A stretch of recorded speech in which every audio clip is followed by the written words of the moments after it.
Hello students, जैसा कि आपको पता है नेक्स्ट मंथ जून में हमारे पीरियडिक टेस्ट फर्स्ट स्टार्ट हो रहे हैं। तो इसके लिए मैं आपको अब रिवीजन करा रही हूँ चैप्टर 1 का। मैंने आपको सिलेबस प्रोवाइड करा दिया है कि जो आपका सिलेबस आने वाला है, चैप्टर्स आने वाले हैं पीटी फर्स्ट में, वो है nutrition in plant chapter number 1 और chapter number 3 fibre to fabric. ठीक है, 2 चैप्टर्स मैंने आपको पीरियडिक टेस्ट के लिए दिए हैं। बच्चों, पीरियडिक टेस्ट में जो क्वेश्चंस का जो पैटर्न होगा वो एमसीक्यू टाइप होगा, जिसमें आपको ऑप्शंस वाले क्वेश्चंस को अटेम्प्ट करना है। आपके पास एक क्वेश्चन के 4 ऑप्शंस दिए होंगे, उनमें से आपको किसी एक को क्लिक करके उसका आंसर क्वेश्चंस का फॉरवर्ड करना है। क्लियर है क्लास? तो एमसीक्यू टाइप आपके टेस्ट होंगे। अब मैं आपको चैप्टर 1 है पहले थोड़ा समझा रही हूँ, फिर आपको नंबर ऑफ क्वेश्चन बताऊंगी कि आपको इस तरह के क्वेश्चन आ सकते हैं एग्जाम में, जिनको कि आपको सॉल्व करना है। फर्स्ट अगर हम बात करते हैं न्यूट्रिशन इन प्लांट्स, तो न्यूट्रिशन की इन प्लांट्स में बात करें तो सबसे पहले बात आती है न्यूट्रिएंट्स की। न्यूट्रिएंट्स बेटा वो कंपोनेंट्स होते हैं फूड के जो कि नेसेसरी होते हैं एक बॉडी की ग्रो के लिए। ठीक है, एक ऑर्गेनिज्म के ग्रोथ और डेवलपमेंट के लिए जरूरी होते हैं। वो कौन होते हैं? न्यूट्रिएंट, जिसमें आपका कार्बोहाइड्रेट हो गया, फैट्स हो गया, विटामिन हो गया, आपके प्रोटीन्स हो गया, वाटर हो गया, मिनरल्स हो गया। This all are nutrients. Next अगर हम बात करें न्यूट्रिशन की, सबसे पहले न्यूट्रिशन की बात करते हैं। न्यूट्रिशन बेटा क्या इट मीन्स, न्यूट्रिशन का मतलब होता है जो इनटेक करना फूड का और उसको यूटिलाइज करना और उससे एनर्जी गेट करना। ये होल जो प्रोसेस है वो न्यूट्रिशन कहलाती है। अगर हम बात करते हैं mode of nutrition in plants, specifically plants की बात करें तो प्लांट्स अपना जो न्यूट्रिशन गेन करता है with the help of inorganic material, जैसे आपको हो गया है वाटर, कार्बन डाइऑक्साइड, मिनरल्स। ठीक है, जो कि हमारे एटमॉस्फेयर में प्रेजेंट है, हमारे सराउंडिंग्स में प्रेजेंट है।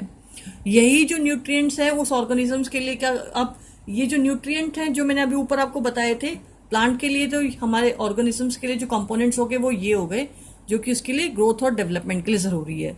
अब क्वेश्चन आता है कि न्यूट्रिएंट्स की रिक्वायरमेंट क्यों होती है ऑर्गेनिज्म को?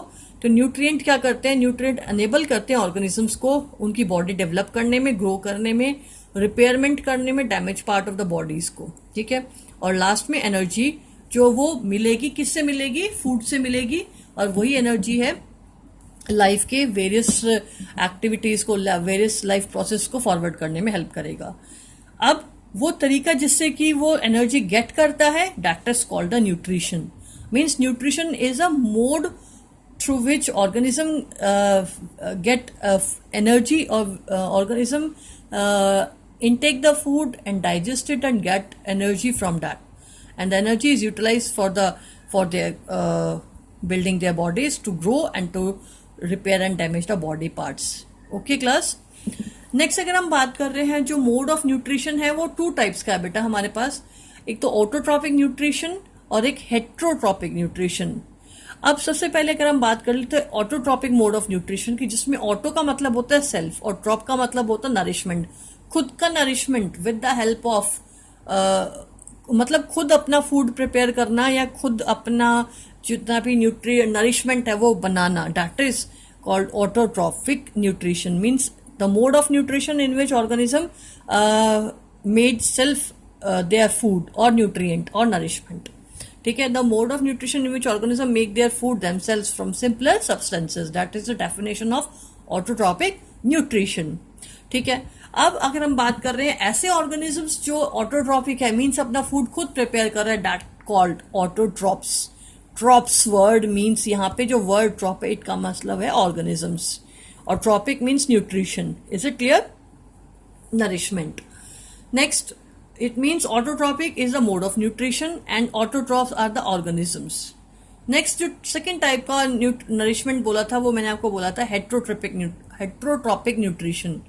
Heterotropic means, hetero means depend on others, कि जो दूसरों पे डिपेंड है, और ट्रॉपिक वर्ड है, नरिशमेंट आ गया। और ऐसे ऑर्गेनिज्म जो दूसरों पे डिपेंड होते हैं दैट इज कॉल्ड हेट्रोट्रॉप्स। यहाँ पे हेट्रोट्रॉपिक न्यूट्रिशन की बात नहीं की है, बट मैंने आपको बता दिया हेट्रोट्रॉपिक न्यूट्रिशन क्या है, जिसमें वो दूसरों पे डिपेंड करते हैं फूड के लिए। ठीक है, अब अगर हम बात करें फोटोसिंथेसिस, तो वो प्रोसेस जिसके थ्रू जो प्लांट्स अपना फूड प्रिपेयर करते हैं, that process is called photosynthesis, जिसमें कि वो with the help of inorganic materials, और वो इनऑर्गेनिक मटेरियल हमारे पास प्लांट्स के लिए कौन से हो गए? Water, carbon dioxide, minerals. ठीक है, और सनलाइट। तो उसकी हेल्प से क्या करते हैं, वो फूड प्रिपेयर करते हैं। अगर हम उसमें भी बात करें तो वाटर और मिनरल कहाँ से मिलता है उसको, from soil with the help of roots. अगर हम बात करें कार्बन डाइऑक्साइड, तो कार्बन डाइऑक्साइड एंटर कहाँ से करती है, लीव्स के through with the help of stomatas. Clear है? तो यहाँ पे एक वन वर्ड बन सकता है बच्चे कि जो वाटर और मिनरल्स है जो प्लांट कहाँ से गेट करते हैं, तो ऑप्शन उसमें आ सकता है सॉइल, सनलाइट, वाटर कहाँ से, तो एयर कहाँ से, तो उसका आंसर आ सकता है आपका सॉइल से।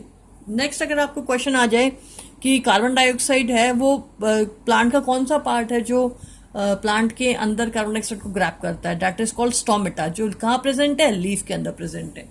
ठीक है। Next, water and minerals present in the soil are absorb by the root and transported to the leaf. Carbon dioxide from air, और कार्बन डाइऑक्साइड कहाँ से लेते हैं, फ्रॉम एयर, लेकिन इसको लेता कौन है, through the tiny pores called stomatas. तो यहाँ पे स्टोमेटास आ गया आंसर कि जो कार्बन डाइऑक्साइड एंटर कहाँ से करेगा with the help of stomatas. Stomata क्या होते हैं, पोर्स जो गार्डेड होते हैं, किससे, गार्ड सेल्स से। नेक्स्ट अगर हम बात करें वाटर और मिनरल्स है वो ट्रांसपोर्ट करते हैं कौन, वेसल्स। ठीक है, जो किसके अंदर रन करते हैं, स्टेम्स के अंदर, रूट्स के अंदर, ब्रांचेस के अंदर, लीफ के अंदर। एक ऐसी पाइप्स रन करती है पूरे प्लांट के अंदर जो कि वाटर और मिनरल्स को ट्रांसपोर्ट करेगा from root to top of the plant. ठीक है। नेक्स्ट अगर हम बात करें इसी तरह जो फूड फॉर्मेशन होता है लीफ में वो रूट तक वापस जाता है, तो उसके लिए भी डिफरेंट वेसल्स है, दूसरे पाइप्स हैं जिसके थ्रू फूड ट्रेवल करेगा। ठीक है। जो वाटर को ले जाने वाली वेसल्स हैं उनको वाटर और मिनरल को ले जाने वाली वेसल है उनको जाइलम बोलते हैं, और जो फूड को ले जा रही है from leaf to other part of the body that is called phloem. तो यहाँ पे वेसल्स के नाम मैंने आपको बता दिए हैं, यहाँ पे आपको मेंशन नहीं, सिर्फ वेसल्स से मेंशन कर रखा है। नेक्स्ट अगर हम बात कर रहे हैं कि जो ग्रीन पिगमेंट प्रेजेंट होता है, जो क्लोरोफिल है वो कौन सा, जो ग्रीन पिगमेंट है वो क्या है, क्लोरोफिल, जो क्या करेगा, कैप्चर करेगा सनलाइट। बहुत इंपॉर्टेंट है, it help leaves to capture the sun energy of the sunlight. अगर इससे भी वन वर्ड क्वेश्चन बन जाता है कि सनलाइट को ट्रैप कौन करता है, एब्जॉर्ब कौन करता है, क्लोरोफिल एब्जॉर्ब करता है बच्चे। ठीक है, इंपॉर्टेंट है, एनसीईआरटी पढ़ने की हैबिट डालो, रीडिंग करने की हैबिट डालो, इजी हो जाएगा। The energy is use to synthesize food from the carbon dioxide and water. अगर बात की जाए फूड कहाँ से बनता है, कार्बन डाइऑक्साइड से बनता है majorly with the help of water. और वो प्रोसेस जिसके थ्रू ये सब काम होते हैं with the help of sunlight that is called photosynthesis. Photo means यहाँ पे लाइट, और सिंथेसिस मतलब कंबाइन, केमिकली जो है कंबाइन करेंगे with the help of light ये सारे सब्सटेंसेस, और फॉर्मेशन ऑफ फूड होगा। ठीक है। अगर हम बात करें कि अल्टीमेट एनर्जी का सोर्स कौन है, that is sun. Sun is the ultimate source of energy. Clear है? अब अगर हम एक इक्वेशन की बात करते हैं कि फोटोसिंथेसिस में क्या क्या रिएक्शंस टेक्स प्लेस होती हैं, तो देखो, during photosynthesis chlorophyll contains cell of the leaf in the presence of sunlight use carbon dioxide and water to synthesize synthesize carbohydrates। और वो प्रोसेस कौन सी होगी आपकी, फोटोसिंथेसिस, जिसमें क्या हुआ मैं आपको डायग्रामेटिकली बता रही हूँ। सनलाइट है वो एब्जॉर्ब किया ग्रीन पिगमेंट क्लोरोफिल ने, और रूट्स के थ्रू वाटर और मिनरल एब्जॉर्ब हुए। ठीक है। और लीफ के जो बेस पे क्या प्रेजेंट होते हैं, स्टोमेटास ने क्या ग्रैब किया, कार्बन डाइऑक्साइड, और सनलाइट आ गई, कार्बन डाइऑक्साइड आ गई, वाटर और मिनरल्स आ गए, रिएक्शन होती है, मतलब फोटोसिंथेसिस वाली रिएक्शन होती है, और क्या बनता है, रिलीज होती है ऑक्सीजन, और फूड बनता है कार्बोहाइड्रेट। ये देखो, carbon dioxide plus water, sunlight को क्लोरोफिल, तो कार्बोहाइड्रेट, ऑक्सीजन। अब क्वेश्चन आ जाए, name the gas which is release during the reaction. Release होने वाली गैस कौन सी है, ऑक्सीजन। एब्जॉर्ब होने वाली गैस कौन सी है बेटा, कार्बन डाइऑक्साइड। ठीक है। अगर हम आगे बात करें, during the process of oxygen is release, इस प्रोसेस में कौन सी गैस रिलीज हो रही है, oxygen. The presence of starch in the leaf indicate the occurrence of photosynthesis. अगर लीफ में स्टार्च का मतलब बेटा स्टोर्ड फूड, इंपॉर्टेंट है यहाँ पे। अगर अब क्वेश्चन आता है कि फूड जो प्लांट बनाते हैं उसको किस फॉर्म में स्टोर करते हैं, उसको स्टोर करते हैं in the form of starch. ठीक है। तो स्टार्च की प्रेजेंस क्या दिखाती है कि फूड फॉर्मेशन उस प्लांट में हुआ है, फोटोसिंथेसिस हुई है। क्लियर है? अब उसके बाद अगर हम नेक्स्ट एग्जांपल की बात करें तो जो लीफ होती हैं, the leaves other than green also have chlorophyll. अगर मान लो कई प्लांट्स ऐसे जिनकी लीफ ग्रीन नहीं होती, येलोइश है, ये देखो डिफरेंट कलर्स है, तो क्या फोटोसिंथेसिस नहीं करते? करते हैं, क्योंकि the large amount of red, brown and other pigment mask the green colour. वहां भी फोटोसिंथेसिस होते हैं, वहां भी क्लोरोफिल प्रेजेंट होता है, बट वो छुप जाता है because of the different colours present in the leaf. Photosynthesis takes place in the leaf also. इन लीव्स में भी फोटोसिंथेसिस जरूर होगा, ठीक है। उसके बाद आपने देखा होगा slimy green patches in pond and stagnant water bodies, there are generally formed by the grow of the organism called algae. Algae है वो भी अपना क्या करती है बेटा? फोटोसिंथेसिस करती है, क्योंकि उसके अंदर भी क्या कंटेन है? क्लोरोफिल कंटेन है। It means algae can also prepare their own food by the photosynthesis. Another important हो गया कि जो एल्गी है वो फोटोसिंथेसिस करती है, यस। उसमें बोला जाए क्या उसके अंदर क्लोरोफिल प्रेजेंट है? यस, प्रेजेंट है क्लोरोफिल, ठीक है। नेक्स्ट अगर हम बात करें synthesis of plant from synthesis of plant food other than carbohydrates. Carbohydrates के अलावा की अगर बात करें तो वो कार्बोहाइड्रेट्स के अलावा क्या हो सकते हैं बच्चे? प्रोटीन्स हो सकते हैं, ठीक है। प्रोटीन्स की वो बोल रहा है कि कार्बोहाइड्रेट के अलावा और कौन सा फूड प्रिपेयर हो सकता है, तो वो होता है बेटा प्रोटीन, जो कि नाइट्रोजन से फॉर्मेशन होती है। यहाँ पे देखो, यहाँ पे देखो लिखा हुआ है the plant synthesize carbohydrate through the process of photosynthesis. Photosynthesis से क्या होता है? कार्बोहाइड्रेट फॉर्मेशन होती है। The carbohydrate are made of carbon, hydrogen and oxygen. Important है कि कार्बोहाइड्रेट किस किस से बना हुआ है? कार्बन से बना हुआ है, हाइड्रोजन से बना है, ऑक्सीजन से बना है, ठीक है। These are used to synthesize other component of food, that's are protein and fat। यही कंपोनेंट्स प्रोटीन और फैट्स बनाने में भी हेल्प करते हैं, लेकिन प्रोटीन के अंदर नाइट्रोजन यूज होता है। But proteins are nitrogenous substances which contain nitrogen. मैंने आपको बता दी ये बात, ठीक है। तो that nitrogen is present in the abundance in gas. Nitrogen बहुत ज्यादा प्रेजेंट है एयर में, बट प्लांट उसको एब्जॉर्ब नहीं कर सकते एयर के से, ठीक है। अगर क्वेश्चन आ जाए कि प्लांट नाइट्रोजन कहाँ से एब्जॉर्ब करते हैं, वो करते हैं बेटा सॉइल से। डायरेक्टली वो एयर से एब्जॉर्ब नहीं करते नाइट्रोजन को। However plants can not absorb nitrogen in this form. Soil has certain bacteria that convert gaseous nitrogen into usable form and release it into the soil. These are absorbed by the plant. Important line है बहुत कि ये absorb करते हैं किससे? soil से. They absorb the these are absorbed by the plant with the help of water. Also you might have seen farmers adding fertilizers. Fertiliser भी देखा होगा जो नाइट्रोजन रिच होते हैं, वो कहाँ मिलाते हैं? सॉइल के अंदर. It means plant absorb nutrient from soil. Nutrient कौन सा? नाइट्रोजन वाला. क्लियर है? अब another mode of nutrition plants के अंदर कौन सा? हेट्रोट्रॉपिक मोड ऑफ न्यूट्रिशन मैंने बता रहा है, जिसमें कि वो दूसरों पर डिपेंड करते हैं. दूसरों पर डिपेंड करने की बात आए तो हेट्रोट्रॉपिक न्यूट्रिशन फिर से अपने आप में डिफरेंट टाइप्स का है. जैसे हम बात करें डिफरेंट टाइप्स में, जैसा कि parasitic mode of nutrition, saprotrophic mode of nutrition, आपका सिम्बायोसिस. तो ये डिफरेंट मोड ऑफ न्यूट्रिशन है जो एक प्लांट है वो यूज करता है. अगर हम हेट्रोट्रॉपिक न्यूट्रिशन की बात करें तो सबसे पहला टाइप हम लेते हैं parasitic mode of nutrition. Parasites वो होते हैं जो बच्चे दूसरों पर डिपेंड करते हैं टोटली फॉर देयर फूड. जैसे और जिस ऑर्गेनिज्म पे वो डिपेंड करते हैं उसे बोला जाता है होस्ट. ठीक है? एग्जाम्पल कौन हो गया उसका? कस्कूटा या कह सकते हैं अमरबेल. ये क्या है? जो होस्ट ट्री है उसके ऊपर इस तरह फैल जाता है. देखो डायग्राम में दिखा हुआ है येलोइश कलर की, येलोइश टेंडर जो सिलेंडर और जो ब्रांच, ये जो स्टेम है ना येलोइश कलर की, ये क्या है? कस्कूटा की है. अगर क्वेश्चन आ जाए कि येलोइश ब्रांच और सिलेंडर टाइप ऑर्गेनिज्म प्लांट कौन सा है, वो कस्कूटा है. ठीक है? तो आप ध्यान देना इन चीजों को. और वो किस पे है? होस्ट इसके लिए कौन है? प्लांट, ये ट्री. ठीक है? और इससे वो न्यूट्रिशन गेन करता है. तो कस्कूटा अपने आप में क्या? होस्ट प्लांट से न्यूट्रिशन गेन करता है, वो पैरासाइट है. क्लियर है? अब है इंसेक्टिवोरस प्लांट्स. सेकेंड जिसे हम कह सकते हैं आपका next type mode of nutrition, जिसमें कि ऑर्गेनिज्म है वो पार्शियली ऑटोट्रॉपिक है. अनदर मोड ऑफ न्यूट्रिशन जो हम हेट्रोट्रॉपिक की बात कर रहे हैं वो है पार्शियली ऑटोट्रॉपिक. मीन्स ऐसे ऑर्गेनिज्म जैसे प्लांट्स है ना, वो ऑटोट्रॉपिक मतलब खुद अपना फूड प्रिपेयर करते हैं, बट कुछ पर्टिकुलर न्यूट्रिएंट्स के लिए वो किसी और इंसेक्ट्स पे डिपेंड करते हैं. इंसेक्ट्स पे डिपेंड करते हैं मतलब कि सॉइल के अंदर कुछ न्यूट्रिएंट्स हैं वो लैक होंगे.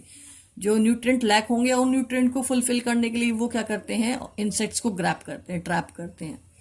तो अब क्वेश्चन आ जाए कि सॉइल के अंदर किस न्यूट्रिएंट की मेजरली कमी होती है जिससे वो क्या करते हैं, इंसेक्ट्स को कंज्यूम करते हैं। तो उस सॉइल में मेजरली बेटा नाइट्रोजन की लैक होती है, नाइट्रोजन डेफिशिएंट सॉइल होती है, जिसके जो नाइट्रोजन को फुलफिल करने के लिए वो इंसेक्ट्स को ग्रैब करती है। ठीक है, जैसे एक एग्जांपल होगा पिचर प्लांट। जो एपेक्स होती है ना, जो लीफ की एपेक्स है वो मॉडिफाई हो जाती है पिचर लाइक स्ट्रक्चर्स में।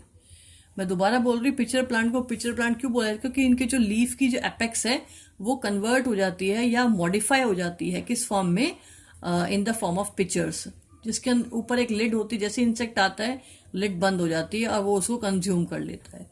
ठीक है, तो अपनी नाइट्रोजन रिक्वायरमेंट को फुलफिल करने के लिए जो पिचर प्लांट है वो इस तरह के मॉडिफाइड स्ट्रक्चर रखता है और उससे अपनी नाइट्रोजन की डेफिशिएंसी को कंप्लीट फुलफिल करता है। अनदर मोड ऑफ न्यूट्रिशन कौन सा है, सैप्रोट्रॉप्स। सैप्रोट्रॉप्स ऐसे ऑर्गेनिजम्स होते हैं बच्चे जो डेड और डिके ऑर्गेनिज्म से अपना फूड गेन करते हैं। उस पहले डेड और डिके ऑर्गेनिज्म से उसको डिकम्पोज करते हैं सिंपलर फॉर्म में, और सिंपलर फॉर्म में डिकम्पोज करने के बाद उससे न्यूट्रिशन गेन करते हैं। आपने नोटिस किया होगा जो मशरूम्स होती हैं, मशरूम कहाँ उगती है, मेजरली डेड और डिके पार्ट्स पे।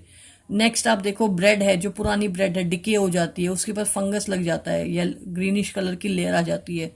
इट मीन्स डेड और डिके पार्ट पे जो काम कर रहा है, कौन कर रहा है, जैसे ये सैप्रोट्रॉप्स। तो डेड और डिके से जो न्यूट्रिशन गेन करने वाला न्यूट्रिशन का टाइप है वो कौन सा है, सैप्रोट्रॉपिक न्यूट्रिशन, जैसे मैंने आपको यहाँ पे बताया ये रहा।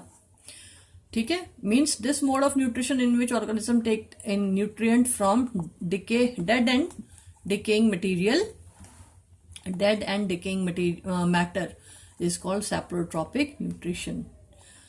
ठीक है, जैसे एग्जाम्पल हो गया आपका फंगी। ठीक है, और ऐसे ऑर्गेनिजम्स जो इस तरह का न्यूट्रिशन फॉरवर्ड करते हैं वो कहलाते हैं सैप्रोट्रॉप्स।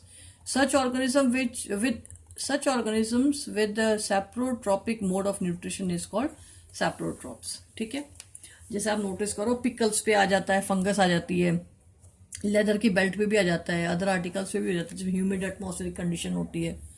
ठीक है, ब्रेड पे भी मेजरली देखा जाता है, तो वो राइजोपस फंगस है। क्लियर है। अनदर टाइप ऑफ न्यूट्रिशन जो है वो कौन सा है, symbiosis.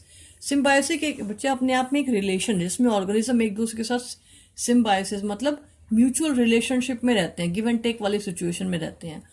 Some organism live together and share both shelter and nutrients, this relation is called symbiosis. और ऐसे ऑर्गेनिज्म को बोलते हैं सिम्बायोन्ट्स। जैसे एक एग्जांपल लें, for example certain fungi live inside the root of plants. कुछ फंगस है रूट ऑफ प्लांट में रहती है। The plant provide nutrient to the fungus, plant क्या करता है, न्यूट्रिएंट प्रोवाइड करता है फंगस को, एंड इन टर्न फंगस क्या करती है, वाटर और सर्टेन न्यूट्रिएंट को एब्जॉर्ब करने में हेल्प करती है उस प्लांट के लिए। अगर हम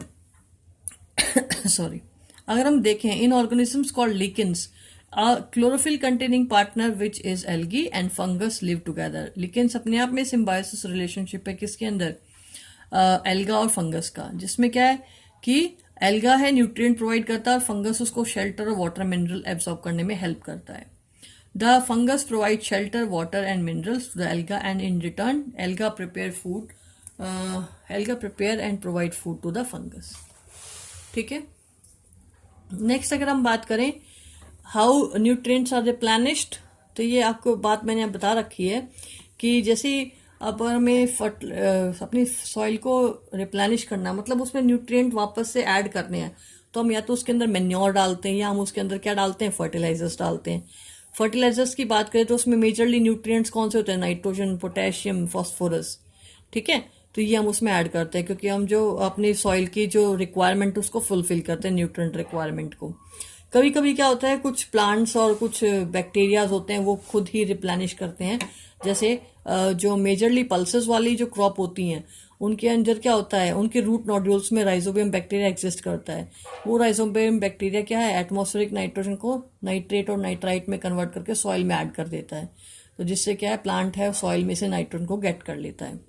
तो ये इससे क्या है अल्टीमेटली सिम्बायोटिक रिलेशनशिप भी शो हो रहा है क्योंकि उसमें उसको फूड रिक्वायरमेंट फुलफिल कर रहा है, वो उसके लिए नाइट्रोजन की अवेलेबिलिटी है वो कंप्लीट करा रहा है। ठीक है, तो ये अपने आप में किसका एग्जाम्पल हो गया, सिम्बायोसिस का भी एग्जाम्पल हो गया, और एक रिप्लेनिशमेंट ऑफ द सॉइल भी इससे प्रूव हो गया। क्लियर है? तो अब बच्चे मैंने आपको ये पूरा चैप्टर समझा दिया, ये हेटेरोट्रॉफ्स मैंने आपको बता दिए हैं। अब मैं आपको टाइप्स ऑफ क्वेश्चन समझाती हूँ कैसे होंगे। टाइप ऑफ क्वेश्चंस की बात करें, जैसे एक एग्जाम 2-3 एग्जाम्पल तो हमारे एनसीईआरटी में गिवन है। टिक द करेक्ट आंसर, जैसे हमारे पास ऑप्शन वाले क्वेश्चंस आएंगे, मैंने आपको पहले बताया है, आपको क्वेश्चन पढ़ के ऑप्शन को टिक करके आंसर देना है। Cuscuta is an example of, Cuscuta किसका एग्जाम्पल है, एक पैरासाइट का, तो आपको पैरासाइट को क्लिक करना है पैरासाइट को। जैसे हमारे पास ऑटोट्रॉप्स है, पैरासाइट है, सेप्रोट्रॉप है और होस्ट है। तो ऐसे कंडीशन में आपको एग्जाम दिया जाए तो आपको पैरासाइट को टिक करना है, आपका क्लियर हो जाएगा। The plant which trap and feed on insects, जो ऐसा प्लांट जो फीड करता है और ट्रैप करता है और फीड करता है इंसेक्ट्स, तो वो कौन है, कस्कुटा है? नहीं, ये तो पैरासाइट है। China rose? नहीं, ये तो खुद ही फोटोसिंथेसिस कर लेता है। Pitcher plants? Yes, pitcher plant trap करता है। रोज? नो, ये भी नहीं है। इट मीन्स करेक्ट आंसर क्या हो गया, क्योंकि रोज तो अपना खुद फॉर्मेशन करता है फोटोसिंथेसिस करके, ऑटोट्रॉफ है ये। पिचर प्लांट क्या है, ये है जो ट्रैप करता है इंसेक्ट्स को और उसको फीड करता है, तो इसको टिक करना है। मीन्स इस तरह के ऑप्शन वाले क्वेश्चंस आएंगे जिसको कि आपको फॉरवर्ड करना है। कुछ और क्वेश्चंस मैं आपको दिखाती हूँ जिससे आपको और क्लियर हो जाएगा बच्चों। जैसे यहाँ पे और ऑप्शन वाले क्वेश्चन है MCQ type. Plants get nitrogen from, plant अपना नाइट्रोजन किससे गेट करते हैं, एयर से, सॉइल से, एनिमल से, या ऑल ऑफ दीज से। नाइट्रोजन वो सॉइल से गेट करते हैं, भले ही एयर में बहुत सारे प्रेजेंट है, लेकिन वो सॉइल एयर जो नाइट्रोजन है वो प्लांट्स एयर से नहीं ट्रैप करते, सॉइल से करते हैं। Next, soil in which insectivores plant grow is deficient in, ऐसी सॉइल जिसके अंदर जो इंसेक्टिवर्स प्लांट्स ग्रो करते हैं वो किस में डेफिशिएंट होता है, किसकी कमी होती है वहां पे नाइट्रोजन की डेफिशिएंसी होती है बच्चे उसमें। नेक्स्ट, प्लांट नाइट्रोजन है, सल्फर है, फॉस्फोरस, ऑल ऑफ दीज है, तो आंसर क्या होगा, nitrogen. Plants manufacture food in the form of, plant अपना फूड मैन्युफैक्चर किस फॉर्म में करते हैं, मैन्युफैक्चर की बात करें तो वो फूड ग्लूकोज की फॉर्म में मैन्युफैक्चर करते हैं। अगर लेकिन स्टोर की बात की जाए तो स्टोर वो स्टार्च की फॉर्म में करेंगे। क्लियर है? Next, plants obtain carbon dioxide from air through, plants carbon dioxide को कहां से लेते हैं, ठीक है, तो आंसर हो गया स्टोमेटा इन लीफ। यस, स्टोमेटा से लेते हैं जो लीफ के अंदर प्रेजेंट होती है। यस, ये वाला करेक्ट आंसर हो गया। हमारे पास और भी आंसर है, xylem of root no, leaf vein no, stem surface no, वो कार्बन डाइऑक्साइड कहां से लेते हैं, स्टोमेटाज इन लीफ। ठीक है, तो इस तरह के नंबर ऑफ क्वेश्चंस हैं वो हम देख सकते हैं, जिससे हमें पता लगेगा कि ऑप्शनल क्वेश्चंस आपको कैसे अटेम्प्ट करने हैं। तो ये कब आएंगे आपको, जब आप चैप्टर को डीप रीड करोगे। मैंने आपको क्वेश्चन आंसर्स भी दिए, वो भी आप रीड करना, कीवर्ड्स दिए वो भी आप अच्छे से लर्न करना, रीड करना। ठीक है, लेकिन चैप्टर जब आप डीप पढ़ोगे तभी आपको क्वेश्चन सॉल्व करने में हेल्प हो पाएगी बेटा। इसीलिए चैप्टर को रीड कम से कम 2 टाइम्स जरूर करना और इम्पोर्टेंट चीज़ों को टिक करना, ताकि आप एग्जाम में अभी जैसे रिवाइज कर रहे हो तो आपको क्लियर हो पाए कि हाँ ये इंपॉर्टेंट चीज़ है, ये मुझे बार बार रिवाइज करनी है। क्लियर है? फिर भी बच्चों आपको कोई डाउट होता है आप मुझे कॉल कर सकते हो, और कॉल कर सकते हैं या कमेंट सेक्शन में ऐड कर सकते हो, मैं आपके डाउट ज़रूर क्लियर करूँगी। बच्चों काफ़ी पीडीएफ के लिए बच्चों का कॉल वगैरह आती हैं, तो पीडीएफ मैंने आपको रेगुलर बेसिस पे आपको वेबसाइट पे अवेलेबल कराई हैं। ठीक है, आप वहाँ पे जाइए और वहाँ से आप पीडीएफ लेने की हेल्प, मतलब पीडीएफ को वहाँ से आपको अवेलेबल करनी है, वहीं से आपको पीडीएफ लेनी है। फिर भी अगर कोई दिक्कत आती है आप मुझे कॉल कर सकते हो, मैं आपको पीडीएफ ज़रूर प्रोवाइड कराऊंगी। बट कोशिश करो बच्चे कि आप रेगुलरली पीडीएफ है वो कॉपीज में राइट डाउन करो। ठीक है, ओके क्लास।